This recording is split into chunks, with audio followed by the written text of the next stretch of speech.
ഞാൻ കഴിഞ്ഞ ദിവസം ഇതിൻ്റെ ഒരു പാർട്ട് 1 ചെയ്തിട്ടുണ്ടായിരുന്നു. ലെങ്ത് കൂടിപ്പോയോണ്ടാണ് ഞാനിത് രണ്ടാമത്തെ പ്രാവശ്യം കൂടി ചെയ്യാമെന്ന് വിചാരിച്ചത്. അപ്പോൾ ഇത് എൻട്രൻസിൻ്റെ അവിടെ കാർ പോർച്ചിൻ്റെ ഒരു സൈഡ് ഭാഗമാണ് കേട്ടോ.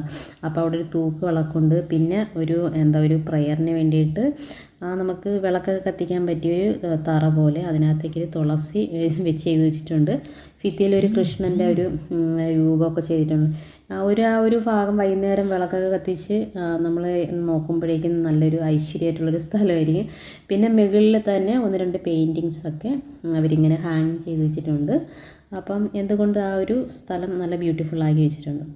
ഇതെന്ന് പറയുമ്പോഴേക്കും ഏറ്റവും ഫ്രണ്ടിലാണ്, വീടിൻ്റെ ഏറ്റവും ഫ്രണ്ടിലാണ്. നമുക്കിത് കാണുമ്പോൾ ശരിക്കും ഒരു ഇല്ലിക്കൂട്ടം പോലെ തോന്നും. ആ ഒരു ഇല്ലിയുടെ ഷേപ്പാണ് ആ ഇല, പക്ഷേ ഇല്ലിക്കൂട്ടമല്ല കേട്ടോ. പക്ഷേ കാണാൻ നല്ല ഭംഗിയുണ്ട്. ഞാൻ നിങ്ങളോട് പല പ്രാവശ്യം ഇതിനകത്തേക്ക് 1-2 സ്ഥലങ്ങളിൽ പറഞ്ഞു. അതായത് കുറച്ച് സ്ഥലം എവിടെയുണ്ട് അവിടെ മൊത്തം ചെടി ഇങ്ങനെ ഫില്ല് ചെയ്ത് വെച്ചിട്ടുണ്ട്. ഇതൊരു മാവാണ് കേട്ടോ. അത് വലിയ മരമായിട്ട് വരും. ഒരു മാവ് അത് നട്ടതേ ഉള്ളൂ, കുറച്ചായതേ ഉള്ളൂ. ഇത് ഈ ചെടിയൊക്കെ പ്രത്യേകതയുണ്ട്. അപ്പോൾ ഇടനാഴികളിലെല്ലാം ചെടികൾ ഇങ്ങനെ ഫില്ല് ചെയ്ത് വെച്ചിട്ടുണ്ട്. ഇതെന്ന് പറയുമ്പോഴേക്കും സിറ്റ് ഔട്ടിൻ്റെ ഒരു സൈഡ് ചേർന്ന് നല്ല ഭംഗിയിൽ സെറ്റ് ചെയ്തിരിക്കുകയാണ് കേട്ടോ. എനിക്ക് ശരിക്കും ഇതിനകത്തേക്ക് 1-2 ചെടി കണ്ടിട്ട് ശരിക്കും നമ്മുടെ കോളിഫ്ലവറിൻ്റെ ഒരു ആകൃതിയിലാണ് ആ ചെടി ഇരിക്കുന്നത്. അപ്പോൾ അവിടുത്തെ ഒരു വിടവിൻ്റെ വൃത്തികേടൊക്കെ നികത്തി അതൊരു ലെയറായിട്ട് അതവിടെ സെറ്റ് ചെയ്ത് വെച്ചിട്ടുണ്ട്. അതിൻ്റെ കളറും ഒരു നല്ല ഭംഗിയുണ്ട്. ഒരു കളർ കോമ്പിനേഷനായി. നമുക്ക് ചീരയുടെ ഇതെന്ന് പറയുമ്പോൾ വയമ്പാണ് കേട്ടോ. ആ ഒറ്റ ഇലയിലേക്ക് പോകുന്ന ഇങ്ങനെ പുല്ല് പോലെ. പിന്നെ ഈ ചെടി ഞാൻ കണ്ടിട്ടില്ല. ഞാൻ അറിയാമെന്നുള്ളവരൊന്ന് കമൻറ്റ് ചെയ്യുക. കാരണം വെച്ചാൽ ഇതിൻ്റെ മൊട്ട് കണ്ടിട്ട് എനിക്കത് ഞാൻ ഇതുവരെയ്ക്ക് ചെടി കണ്ടിട്ടില്ല. ഈ ഒരു ചെടി എന്ന് പറയുമ്പോഴേക്കും റോഡ് സൈഡിലൊക്കെ ഈ ചെടി കണ്ടിട്ടുണ്ട്. പക്ഷേ ഇതുവരെയ്ക്ക് അത് പൂത്ത് കണ്ടിട്ടില്ല. പക്ഷേ ഇപ്പോൾ കണ്ടു 2 വലിയ മൊട്ട് പോലെ നിൽക്കുന്നത്. അപ്പോൾ അത് എപ്പോഴും കാണുന്നൊരു ചെടിയാണ്. ഇതെന്ന് പറയുമ്പോൾ നമ്മുടെ കോഴിപ്പൂവിൻ്റെയാണ്. പക്ഷേ അത് മൊട്ട് വന്നതേ ഉള്ളൂ, പൂവായിട്ടില്ല. ഇത് കണ്ടില്ലേ, ഒരു തെങ്ങ് കറക്റ്റ് മൂലയിൽ. ഇവിടെ എല്ലാം തെങ്ങും മാവും ഒക്കെ ഉണ്ട്. ആകെ ഒരു 2.5 സെൻറ്റ് സ്ഥലമേ ഉള്ളൂ. ഇതിനകത്തേക്ക് ഏകദേശം ചെടി മൊത്തം ഫില്ല് ചെയ്തിട്ടുണ്ട്. ഇതിൻ്റെ ഒരു വെറൈറ്റി കളറുണ്ട് കേട്ടോ. വെള്ള, ഒരു പീച്ച് കളറ്, ഒരു വയലറ്റ് എന്ന് വേണ്ടുന്ന കളറ് മൊത്തം ഉണ്ട് ഇതിനകത്തേക്ക്. പിന്നെ ആ ഒരു സിറ്റ് ഔട്ടിൽ ഗണപതിയുടെ ഒരു ഇത് ചെയ്ത് വെച്ചിട്ടുണ്ട് ഭിത്തിയിൽ. ശരിക്കും നല്ലൊരു കാണുമ്പോൾ തന്നെ ഒരു ഐശ്വര്യമുണ്ട്. അതിനകത്തേക്ക് ഒരു ശ്ലോകമൊക്കെ എഴുതി അവിടെ അതിനകത്തേക്ക് ചേർത്ത് വെച്ചിട്ടുണ്ട്. ആ ഒരു സൈഡിലും കുറച്ച് സ്പേസ് ഉള്ളത് അവിടെ ഒരു ഇത് സെറ്റ് ചെയ്ത് അവിടെ ചെടി ഫില്ലാക്കി വെച്ചിട്ടുണ്ട്. ഇത് വീടിൻ്റെ ഒരു സൈഡാണ്.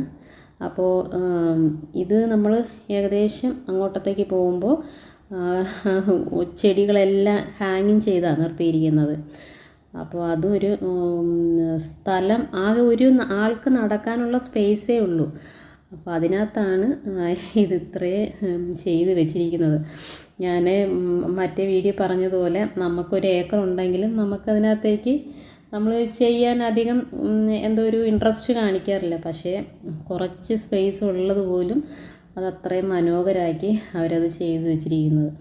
അപ്പോൾ എന്താണെന്നാലും കാണാൻ ഒരു പ്രത്യേക ഭംഗി തന്നെയാണ്. ഇതൊക്കെ നോക്കുന്നത് ഒരു ചേട്ടനാണ് കേട്ടോ. പെണ്ണ് പോലും അല്ല. ഇതിൻ്റെ പരിപാലനം എല്ലാം ഒരു ചേട്ടനാണ്. വല്ല കാലത്തൊന്നും അല്ല വെള്ളം ഒഴിച്ചു കൊടുക്കുന്നത്. രാവിലെയും വൈകുന്നേരവും ഒക്കെ വെള്ളം അത് ഒഴിച്ചു കൊടുക്കും.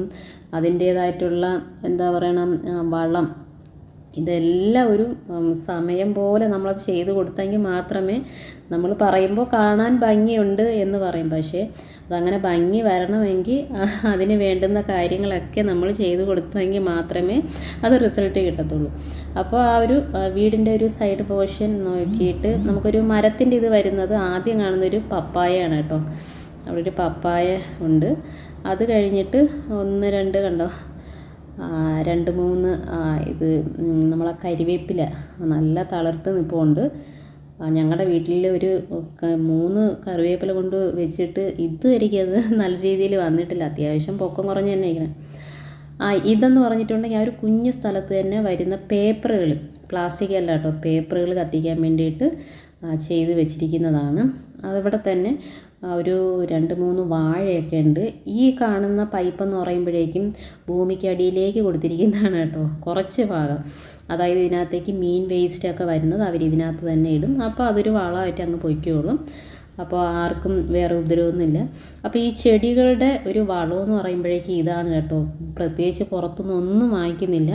ഇവിടുത്തെ ഈ പച്ചക്കറി വേസ്റ്റ് ഇതിനകത്തേക്ക്, ഇതൊരു വലിയ ബക്കറ്റാണ്, അതിനകത്തേക്ക് ഇങ്ങനെ വർഷങ്ങൾ കൊണ്ടുള്ള പച്ചക്കറി വേസ്റ്റ് ഉണ്ട് കേട്ടോ. എന്നിട്ട് ഈ പൈപ്പിൽ കൂടെ അതിൻ്റെ ഒരു നല്ല വളമായി കഴിയുമ്പോഴേക്കും ഈ പൈപ്പിൽ കൂടെ അതിൻ്റെ നീരിങ്ങനെ വരും. അപ്പോൾ അതൊക്കെയാണ് പച്ചക്കറിക്ക് ഇത് നമ്മുടെ ഈ ചെടിക്ക് വളമായിട്ട് കൊടുക്കുന്നത്. ഞാൻ കോവലിൻ്റെ കാര്യം പറഞ്ഞ് ഇന്നലത്തെ ഒരു വീഡിയോയിൽ കാണിച്ചിട്ടുണ്ടായിരുന്നു. ആ കോവൽ പടർന്ന് ഈ കിച്ചണിൻ്റെ സൈഡിലേക്കാണ് ഇങ്ങനെ പോയിരിക്കുന്നത്. അപ്പോൾ വീഡിയോ എല്ലാവർക്കും ഇഷ്ടമായെന്ന് കരുതുന്നു. വീഡിയോ ഇഷ്ടമായിട്ടുണ്ടെങ്കിൽ വീഡിയോ ഒന്ന് ലൈക്ക് ചെയ്യുക, ഷെയർ ചെയ്യാൻ, നിങ്ങളുടെ അഭിപ്രായങ്ങൾ തീർച്ചയായിട്ടും കമൻറ്റായിട്ട് അറിയിക്കുക. അടുത്ത നല്ലൊരു വീഡിയോ ആയിട്ട് കാണുന്നവരെ എല്ലാവർക്കും ബൈ.